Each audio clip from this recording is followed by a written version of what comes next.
Folks, we, in these conversations, if you're just tuning in, we would talk about how the world drastically changed for the worse specifically in the year 1994.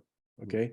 Yeah. Where, I think I certainly, and I'm pretty sure my friend here agrees that we lost the leader of our generation. Yeah. There's a lot of haters in the world, but for the most part, the Jewish people, the Lubavitcher Rebbe was the tzaddik of our generation. He was our leader. Yeah. Meaning, if there would be a king, he would be the king. Okay. I mean, for the whole world recognized him. The whole Jewish world, even secular. Not just, but that's the thing. Not just the whole Jewish world, non-Jews as well. but non-Jewish leaders from all over the world came to. I was just telling people that there were other Jewish leaders at that time, his contemporaries, but non-Jews did not come to them. Non-Jews did not come to Moshe Feinstein, with all, less memory, all due respect. They didn't. For some reason, they felt the need to come to the Lubavitcher Rebbe. For some reason, he was like a modern day King Solomon, okay, except without all the money. Okay, yeah. So he, and the whole world recognized him, and he established a worldwide network that brought morality to that contributed greatly to acts of goodness and kindness in the world, and the promotion of morality on all levels for both Jewish people and non-Jewish people. Okay. There's no Jewish leader that you can point to that did anywhere near or had anywhere near the impact on the world that he had. Okay. It's an absurd conversation to even try to find a comparison. There's literally nobody even close. Okay. Yeah. And he was more than just a figurehead. He also happened to be possibly the greatest Jewish scholar of our generation. Okay. Yeah. He was also like an amazing genius when it came to science and languages and many other things. The guy, he spoke a few languages. He spoke French, many. English, German, Hebrew, obviously. I have it on good authority. He also spoke Chinese. Yeah. Russian, Russian, Ukrainian. Certainly Russian and Ukrainian. That goes without saying, because that's where he's from,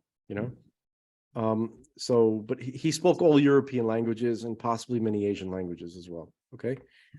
So, it's possible, like the people that know him best, no one could plumb the limits of his genius and his knowledge. And ask the people closest to him, those few that are still with us, and they'll tell you that he's an infinite genius, and a prophet. Okay, so you guys don't have to take my word for it. Okay, you'd have to do your own work and see what people had to say about him. Those that know him and were closest to him. Okay. Yeah. So he left the world, at least physically, in 1994. Okay. Yeah. And so we equate that with the departure of the Shekhinah. Okay. Just similar to the way the Shekhinah departed when the temples were destroyed. Okay. So while he was present, the world, had a certain level. It was not as dark as it is now. It had a certain standard.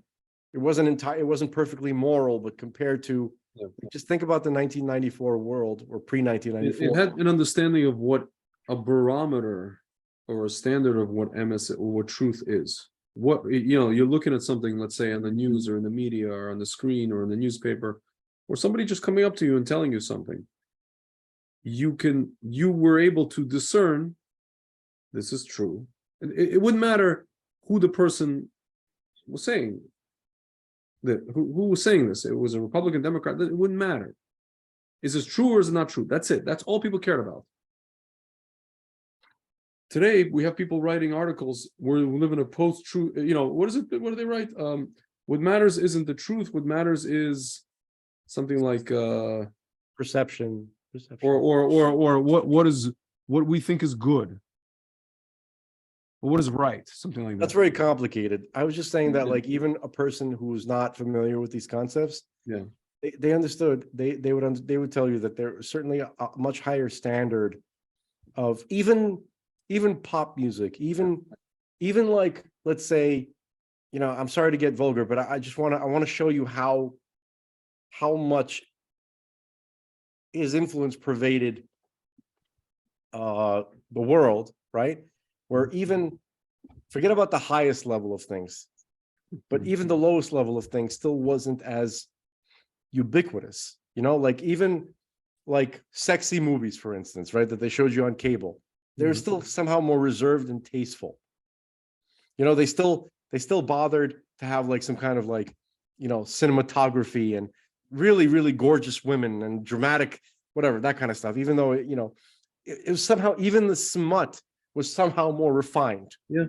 That's how much the effect. Well, there was a kind of you could say tabooness. There was still kind of like a shame over, like looking at your parents' magazines or whatever it is, that kind of thing. They tried to, like, they still tried to like show, like, even though they wanted to show, like in movies, they wanted to show like naked women and stuff like that, but they still tried to make it seem like it wasn't just about the naked women. It was also there was drama and romance and blah blah blah, right? Like Adrian Lyne movies, like 9.5 like weeks and stuff like that. Okay, so I'm just saying that like the worst smuttiness that you had at that time is now mainstream. Yeah, like it's now like on TV basically. Yeah, for kids, it's accessible to kids. Yeah. Okay. So and it all kind of, and when did so this kind of stuff, how do we get to this point? So the Rebbe, he went away physically in 1994, and immediately, and this is my friend's observation here, Greg. Yeah. What do we get OJ. Yeah. Right. And OJ seems to be the point that the Sitra Achra, you're gonna have to go, we call that the Satan department, okay, or the evil side, right, the side of evil, when they really, really went full force into the world to really squeeze that nasty grease, that nasty, porny, greasy filth into the world, into like the mainstream, right? Where people were to really get people conditioned, desensitized, right. Completely, lose all expectation of standards and justice. But the funny part is that it's not only direct, it's meaning it's not only related to the OJ trial in in terms of the timeline. Who was OJ's best friend? Who was his best friend? Do you know? Don Ohlmeyer. Who? Don Ohlmeyer. No, who was the best president of NBC? Who was the best friend of OJ during the trial? The guy who defended him. Kardashian. Kim Kardashian's papa. Yeah. Who actually later distanced himself from OJ. He knew that OJ did it. He knew. He defended him, and then he distanced himself, and then Don Ohlmeyer from NBC was also a great friend of OJ. That's why he fired Norm Macdonald. Yeah. Wow, I didn't know that. He fired Norm Macdonald from his job at Weekend Update. Dude, I remember I was 13 years old. I'm watching I think it was either Game 6 or Game 7. John Starks is going like 0 for 17. All of a sudden, NBC cuts away from the game. What are they showing? The Bronco chase. Yeah. Dude, you know what? And I didn't realize it at the time because I'm a kid. I didn't know how this procedure works. I remember, now we see these chases all the time on TV, these helicopter chases, the helicopters filming the chase of the whatever, the car and the cops. They don't allow the car. They don't drag themselves behind the car for hours and hours. What normally happens is they try to outrun the guy. They try to box him in. They run him off the road, and then the guy obviously he goes off the road beforehand. He goes on foot, and then eventually they always catch him. They always catch him, right? What do they do with OJ? They just like let him drive for hours and hours. So they're saying their alibi is like, oh well, we thought there was either a hostage situation, or we thought he was just gonna shoot himself. He was suicidal. So we didn't want to we didn't want to invoke this situation. I think it's BS. Okay. They just it was something that they wanted to captivate. They wanted to turn it into a production. Yeah. The court scene, they don't allow cameras in federal court, but they allow them in state. This was a state trial, California. Yeah. So of course you have this Judge Ito, the first Asian American prominent public judge, celebrity judge. You have these like all-star law. I don't even know how he even so quickly he just I don't know if these guys leached themselves onto him. You had Robert Shapiro, Johnny Cochran, Alan Dershowitz, this guy, this other Jewish guy, short guy, Barry Scheck. What's his name? This other lawyer, he's like a older guy who's F. Lee Bailey. F. Lee Bailey, who was like a famous lawyer from back in God knows when, the 50s or 60s or whatever it was, against Marsha Clark and Darden. Who the hell these people are? I have no freaking clue. Marsha Clark's a Jewish lady. I don't know why it's so important to point each. No, I'm just saying, whatever. Dude, people and people were just sitting there wondering, all they could focus on was Marsha Clark's hair. Yeah, that's what I remember too. Marsha Clark's hair, yeah. And every day you just saw this saga play out, and then you saw this Kato Kalin guy. He was the friend of OJ, right? Not OJ. He's a friend of both OJ and Nicole. And then you had the testimony of the cop Furman, who they just basically figured out how to portray him as a racist, which is a material to whether or not he's what he finds as evidence. So let's stop on that for a second, because people I think familiar enough, but that was a good recap. So what do we have here? We have OJ, who the case itself was completely, it was not investigated, and the verdict was not decided based on the crime. It was based on everything else. It was like one of the first major cases where they they said because somebody was racist, that somehow that excuses OJ, right? So it's like it wasn't OJ on trial. It was like all of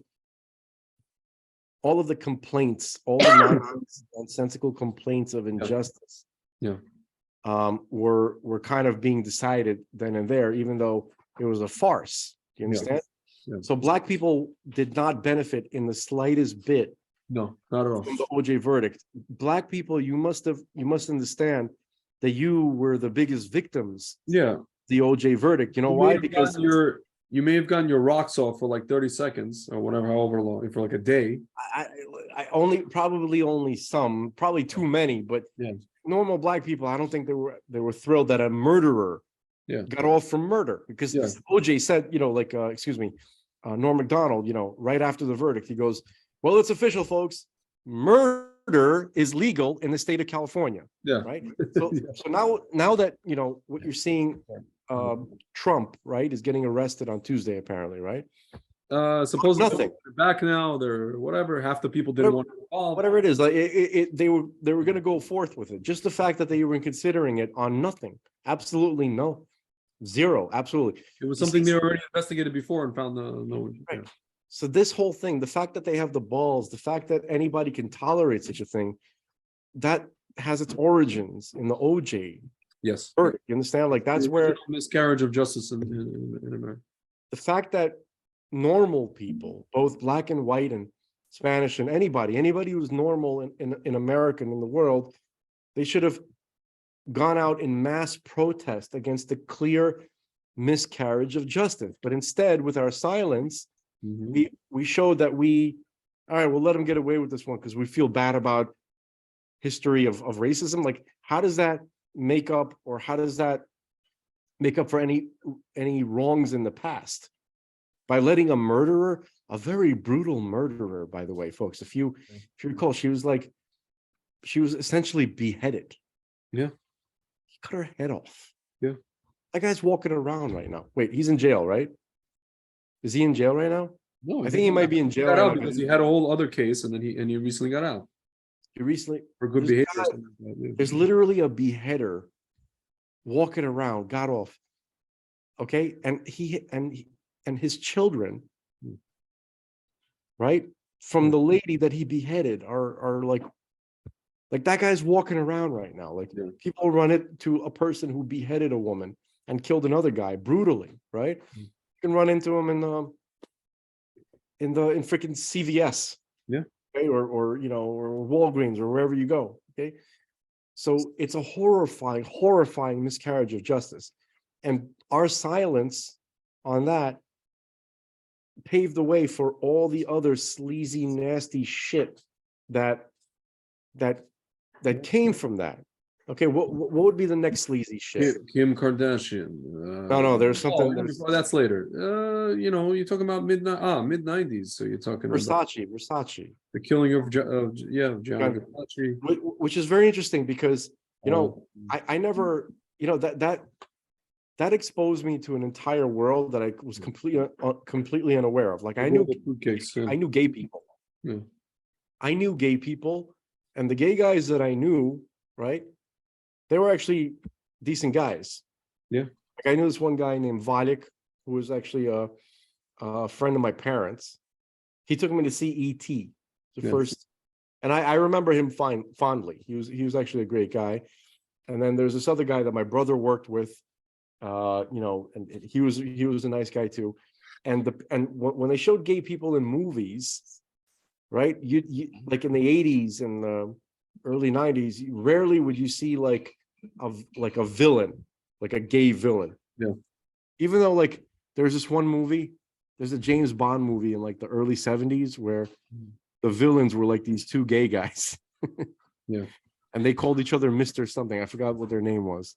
But they were kind of like weird, whatever. It was a Sean Connery movie, Diamonds Are Forever or something like that. Anyway. Yeah. So, but that was very rare, and nobody would think of like, that you think gay guys were very clean, well dressed, they were polite most of the time or whatever, all right, or silly characters, okay. But when the whole what's his name? What's that guy's name?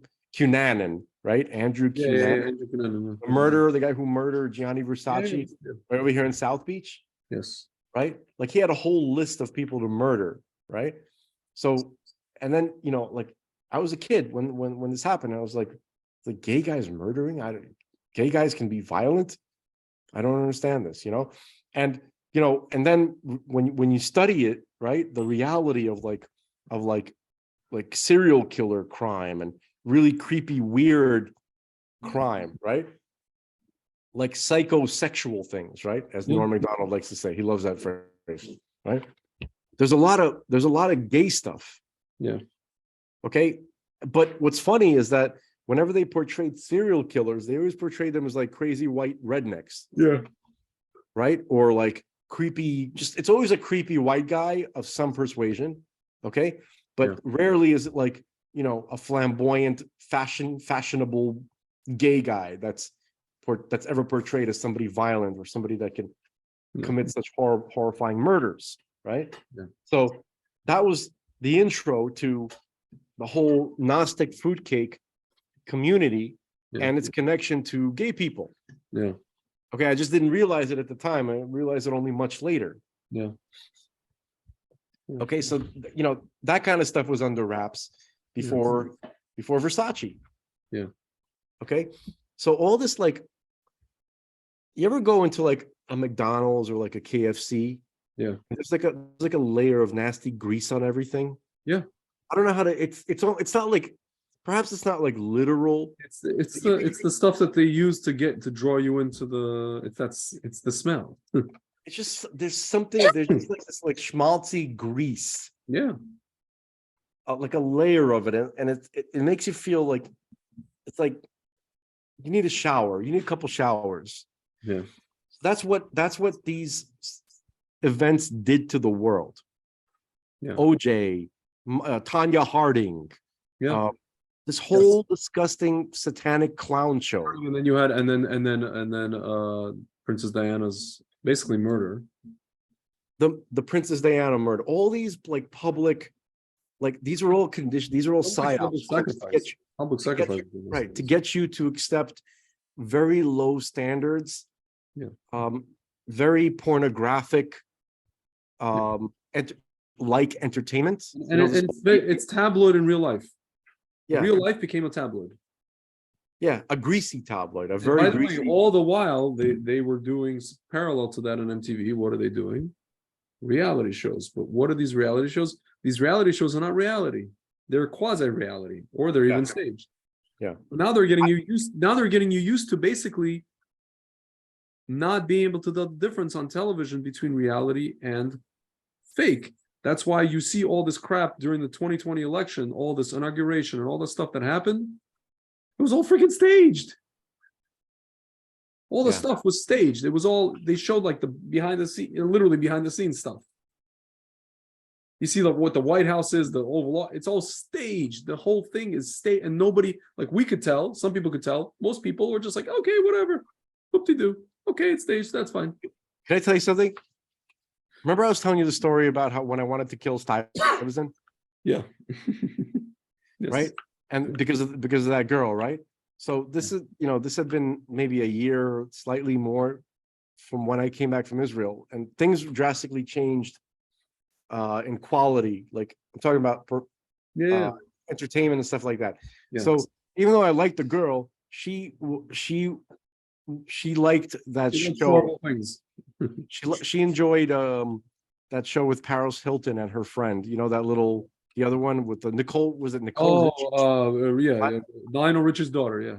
Yeah, like those. Like I think they were they on a farm or something? Like and then you had after that you had Ozzy Osbourne. Yeah. Yeah. So but she didn't like that one. I don't know. She told me she didn't like it. I actually thought it was funny. I like the Ozzy Osbourne one. Yeah. Yeah, she probably didn't like Ozzy Osbourne. I just enjoyed it because Sharon. That's literally the only. I just want to hear him say Sharon because the show itself is awful, right? So basically, this kind of stuff. That was almost a deal breaker. By the way, I didn't even want to talk to her after I found out. It was called The Simple Life, right? Exactly. Okay, so that's the kind of stuff that was going on, and it represented a very, very drastic decline in quality and in intelligence. And then you got Lindsay Lohan who joined that whole crew. Yeah, it was like it hurt. It felt like you were like people. Felt like you were trying to be dumbed down. Like somebody's deliberately trying to dumb you down. Yeah, and they did it. It was or as Mitch Hedberg would say, it's like a weak midget trying to bring you down. Right. All right. Over time, it'll get you, right? So it took him years. It took him 25 years, over 30 years. Yeah. Okay. So the point is that clearly all of these events, these like high profile scripted events, right? Yeah. 9/11 also was part of that. Yeah. I mean, all of these things were kind of leading one to the other. The erosion of justice, the people willingly giving up their rights, the acceptance of very low quality entertainment, horrible music. By the way, that's how we got to Obama, because with Obama, besides the fact that people were mesmerized by the fact that he was, he could be the first Black president and he's such a great speaker. If you came to anybody and you showed to people, hey, take a look at his pastor. Hey, take a look at his friend, the terrorist. Hey, take a look at his associations with these people, with those people. People couldn't even look in the direction. Yeah. And if they did, they couldn't even, like American Jews, who vote Democrat. They couldn't like process. Some of them actually, after Obama's first term, when they saw what he did with, this whole thing with 1967 lines, they were like, okay, something is wrong here. We freaking told you. Bro, listen. I just want to say, and I used to fight with people on Discuss, those on all the articles. Listen, you were on Discuss. I was on this thing called Rhythmism. So just so you understand that the people that got Obama elected, were overwhelmingly white and Christian. I know they felt guilt. I know. Whatever the reason is, I know. but who gets remembered for getting him elected? The Jews. But no, it's not. No, the Jews didn't get him elected. What I'm saying is that we're the barometer of what's going on. So again, it's not about getting elected or getting elected. It's just about, listen, people record our vote, how we vote as a community for posterity, for historical purposes. It bothers me. I mean, not but. I don't want to get it. That's a side. But the point is, we do give a lot of campaign contributions. We are excuse me. That's exactly my point. Dude, the Obama administration, the first administration, he had the most amount of ginos ever. To the point where they showed New York Magazine. Dude, I don't know why. I honestly, like, I'm not just trying to protect Jews. Yeah. I feel like you're contributing to things that are not true. Dude, this was actually true. I'm sorry. You don't understand. You don't know what I'm saying is not true. Okay? What I'm saying is like this. It's the Jewish contribution is highly, highly over amplified. I get it. And the actual contributions actually got him elected. It's completely diminished. Bro. I know, I get that. What I'm talking about is the people. I don't know why you help them. I don't know. I don't help them. I'm talking about the people who actually worked in his administration. It was a boat ton, even more than Clinton had. And to the point where they made an article. Relative to everybody else. It was a lot, dude. It was a lot. It was too much. I understand, but relative to everybody else, it was quite small. What I'm saying is, man, now again, as go the Jews, so goes the world, so goes America, so as goes Israel, so goes the rest of the world. Again, even if you're saying that the contribution is quantitatively less, it doesn't matter. How we vote, people care. People care how the Jews vote. I don't know, for one reason or another, they care. I hear you, but I just want accuracy. I want accuracy. Okay, I get it. Okay, folks, there's about 13 million Jews in the whole world. Okay, possibly 5 million of them live in the United States. Okay, and that's not even clear. It's most likely less. Okay, out of that group, how much of those people vote? Okay, we're talking about a tiny fraction of the overall population. So our voting numbers don't mean shit to anybody, except for maybe some local New York alderman or a mayor, perhaps. The point is, it's not about the numbers. What I'm trying to tell you is, I know. So, but even the money contributions, forget about the money. I'm talking about too high. Forget about the money. It's the context of how do the Jews perceive or feel afterwards when they see the person that they voted for, whether their vote means a lot or a little, betray Israel openly and just unabashedly with no shame. But that's the whole point. That's more of an internal matter. That's it is an internal matter, but it's important. It's obviously important. Of course, it's important. Yeah. I'm just saying that I just want to put things out in the open. I get it, but you realize, by the way, it's the reason why the Israeli government doesn't allow absentee ballots for any Jew, for any shmendrik. Baruch Hashem. Can you imagine? And now they realize that they don't have absentee ballots. So what are they going to do? They're going to fund these stupid riots or whatever they are, protests. If we can't get absentee ballots, if we can't vote from abroad, and we're going to get these troglodytes, religious guys, so we're going to do it another way. So, okay. Dude, I mean, my original point was not about the Jews. It was about the people couldn't even look in the direction of you show somebody associations to Obama. They asked him, he's like, yeah, he was like the guy was like his, whatever. Spiritual leader. Yeah, spiritual leader. He married him and that horse.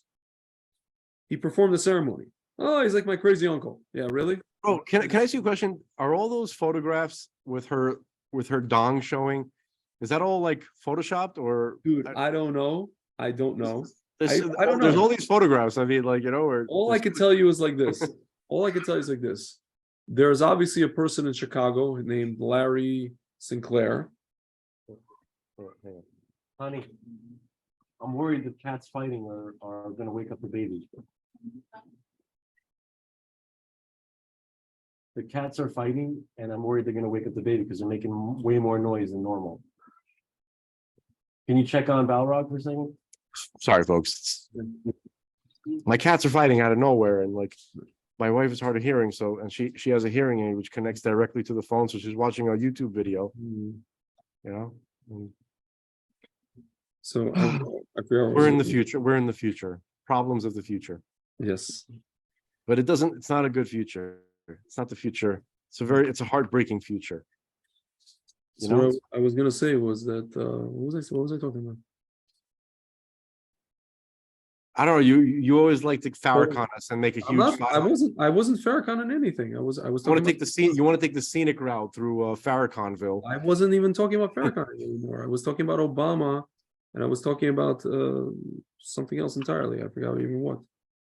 Because you enjoy Farrakhaning us, so no, that's what you're like. Here's an opportunity to Farrakhan us. Let's go off on a huge. That's not what I was talking about at all anymore.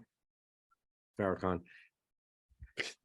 So, it's funny. It's fun. You know, when somebody who speaks Russian says Farrakhan, sounds just like we were like talking Farrakhan, about you know, like a talking about Michelle. I was trying to tell you about Michelle. Yeah. So Larry Sinclair. It's corroborated that Obama was a fruitcake. That much. No, not. He's not talking about a Gnostic fruitcake. He's talking about an actual fruitcake. A fruity guy. He likes guys. Okay. So you could say, well, maybe Obama likes guys and girls. That's entirely plausible. Or you could just say that Michelle's a man. She's a man, baby. Einhorn is a man. Laces out. Finkel is Einhorn. Einhorn is Finkel. Yes. You know, I was just talking today about my friends like asking me, how could they let Biden just, you know, if they see that it's, you know, the economy is being eroded and society is being, I'm like, dude, they moved the Overton windows so far to the left over these years that people like you and I are like Ted Kaczynski. Was Ted Kaczynski like super right wing? I don't recall. Like the Unabomber? Right, he was just some extremist that had these like extreme ideas and just wanted to, I don't know, destroy the military industrial complex, whatever. He had some theory, whatever it was. I'm just saying, like, we're normal people. We just want normalcy. Yeah. Dude, I remember when I wrote that one time, this is 2005, I wrote that once in that message board. And I remember the response that I got. There was one girl, like a wokie. Today she would be called a wokie. Define normal. Dude, as soon as I heard that, first of all, I didn't even know what to say because I was so not equipped for this discussion. Yeah. This philosophical kind of, I guess you could call it grappling. But looking back, I realized that's the moment where I'm like, wow, we're in trouble. If you're asking the question, define normal, if you have something called, if you're already operating under moral relativism, we're gone. That's it. We're in the abyss. And if for anybody wondering what normal is, here's what a normal civilization. By the way, we're not talking about normies.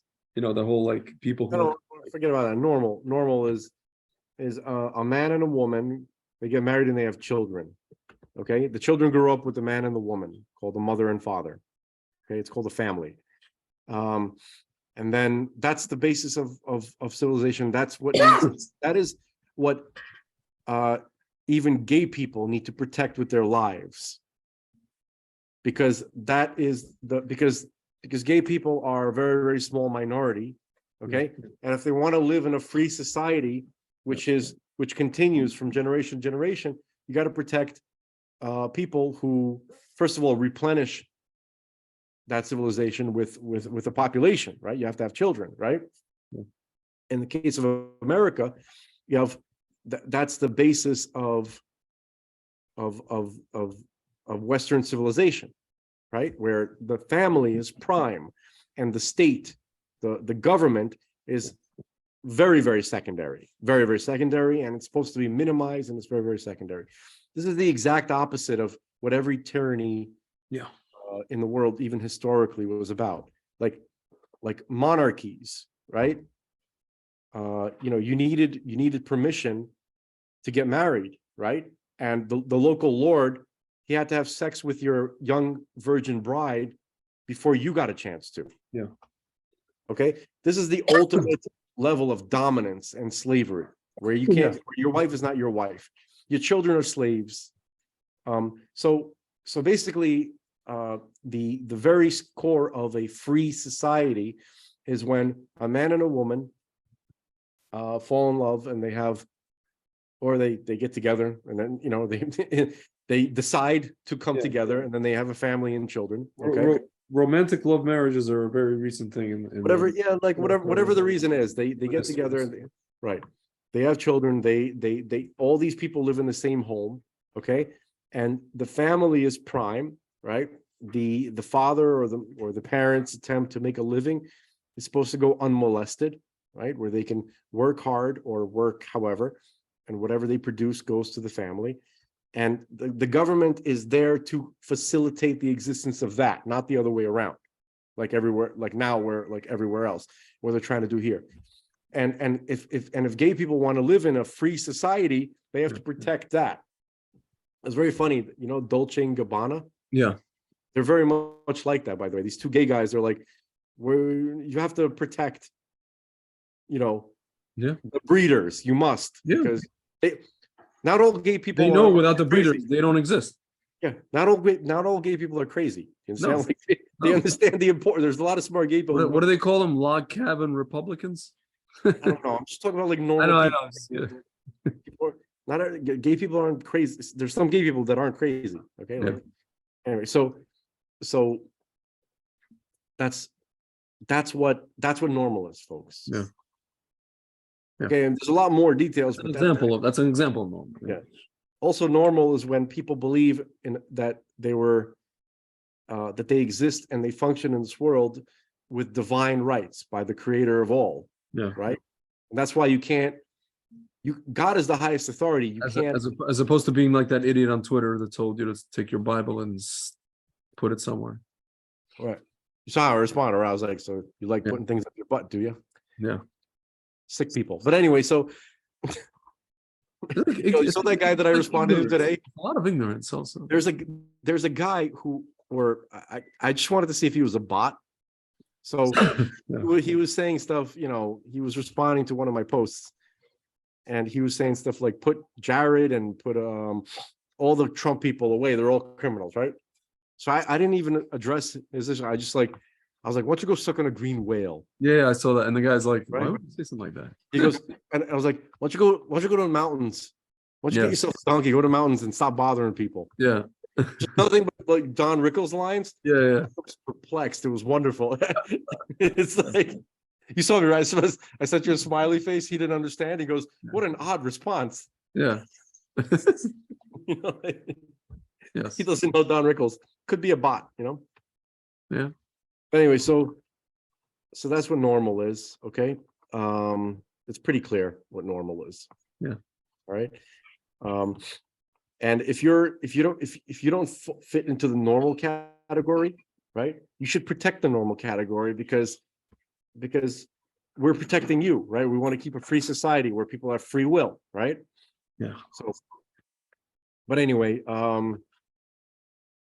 all this stuff ever since OJ, all this nasty, greasy, porny shit, right? That's now been completely mainstream, tasteless, no standards, all humor, all intelligence, all sophistication removed from society. Just violence rampant, class warfare, racial warfare. Now it's open season on white kids in all public schools. Okay. And which was manufactured. That was by design, right? Yeah. Because the white people on top, they don't look at the white people that mix with the, that are hanging out on the same level with black people and with brown people. Yeah. They're not real white people to the top white people. No, they're not. Okay. So and the white people that are hanging out with you all, right, on the same levels, those are throwaways that to keep you busy. Yeah. Okay. There's a lot of reasons for that. Okay. Yeah. So that's what we have now. And all of that started immediately after the God withdrew the Lubavitcher Rebbe from our world. Yeah. It started immediately. Yeah. Didn't wait. Yeah. When did the OJ chase thing happen? Dude, man, OJ, it was when the Knicks were in the It final. was like it was September. Within a week. It was September, right? Whoa, it was like almost September. June, dude. It was during the NBA Finals, June 1994. The OJ thing was before Gimel Tammuz. It was during. No, dude. Wow. I'm telling Really? you what it was. The chase. When was the chase? Yeah. June 1994, when the Knicks were in the Rangers already finished. The Knicks were in the finals. And when was Gimel Tammuz? What month was that? That year it was June. Here. Oh my God. He passed away June 12th. I can't believe there was literally. I just. Wow, that's even more shocking because that's literally right after. Literally, I thought it was like just after. Like. 1 second. The trial started in September. But the Bronco thing. The Bronco things happened in June. It happened in June. He was taken in June. Here. That's exactly what happened. Wow, that's far more extreme than I. Yeah. The connection, the overlap is here. 1994 NBA interrupted coverage of the 1994 NBA Finals. June. He was charged with the murders on June 17th. The Rebbe passed away on the 12th. Where was the chase? Here. Unbelievable. Arrest. Hold on. Flight to Chicago. Yeah. June 12th. Dude, on the night of June 12th, Simpson was scheduled to board a red-eye flight from Los Angeles to Chicago. He was playing golf at a convention with representatives of Hertz rental car. That's funny. When was the chase? Yeah, June 12th. It was immediate. June 12th. Dude, the Rebbe left the world. Evil immediately, when it like party time for evil. The moment. Yeah. And 5 days later, he was charged, formally charged with murder. Can I ask you a question? When did President Reagan die? You look it up? Yeah. Jamie, look up when President Reagan passed away. He died in 2004. So yeah, 2004 is when things 2004. So cranking. So Reagan, okay. But he started getting like senile. Late right? 90s, late 90s. Right around that time, I think he got, he was getting like two. He was diagnosed, when with Alzheimer's? August 94. His last major public August 94. Yeah, his last major public appearance was the funeral of Nixon in April 94. Oh my God, man. August 94. No, because if Reagan was still if he was like a spry elderly person, yeah. Right? He would have been talking. He would have been giving speeches. He would have been no. You know what I mean? But he was out of commission. In April. He left the public, yeah. He was out of commission. Yeah, his last 10 years of his life, he was gone. Yeah, he was not right. Wow, man, he was really 94 was absolute horror. Yeah, for the world. That's the year when God broke my heart. Truly broke my heart. The irony is that 94 is when I went to Israel for the first time. Interestingly enough, in the summer, August 94. By the way, it was it was the following year that I discovered that the Torah was real. Yeah. Actually, no, it was that year. It was that year. Yeah. No, it was the following year. I'm sorry. It was the following year where I also discovered the Torah is real in a way when my father started telling me about all this matrix stuff and how we live in a matrix and virtual world and those kind of things. Folks, I didn't even know about the existence of Lubavitcher Rebbe until the following year, until a year after he was his, I think I knew about him. We just never visited. We never, for some reason, my father never saw fit to go visit him. It's kind of weird. Yeah, man, it's pretty crazy, the correlation. It's just Yeah. and we're talking about it because here we are, folks. This is, on Tuesday, if they're really planning to Yeah. to do this. Supposedly now all these people in that office are refusing to be a part of this because they see that it's horse crap. That's the thing. People, this is the scary part. There are people in this world, in this country, who see the truth. Even people who are on the other, so to speak, other side of the political spectrum. They see the truth. They know the truth. I was just telling my friend, the stupidest part is that it's one thing if you're a brainwashed college kid who's been brainwashed actually since elementary school. By the time you get to college, you're already cooked. It's quite another, dude. My parents have a friend, the husband is a conservative. She's like, whatever she is. I don't know. I can't even call her leftist. She says, yeah, in the 70s when we got married, nobody cared about political, who voted for what and political leanings. But now that you have this, ever since this guy, she literally thinks that it's Trump's fault. That all of a sudden it's like everything's polarized and whatever. Dude, I mean, how? It just goes to show this is a person, supposedly Shomer Shabbat, kosher, whatever, but just the consciousness is out to lunch, and you can't tell them anything. By the way, you cannot tell them anything. They refuse to listen even. It's I don't know. So the scary part is that it's like Churchill used to say: if you're still a socialist when you're in your 60s, you have no brain. Or in this case, I don't know what they are. Can't even call them socialists. It's very funny. I'm reading that book I'm reading it like a little bit here and there, like mostly on Shabbos. That Professor Anthony Sutton. Yes. Like communism and Wall Street, right? Like yeah, Wall Street. So it talked about So I'm still in that section of how Wall Street, J.P. Morgan and the Rockefellers and that whole crew, how they completely financed the Bolsheviks in all their activities. And he was showing directly especially through deposits to National City Bank in Petrograd, Russia, which is Citibank, which is modern Citibank.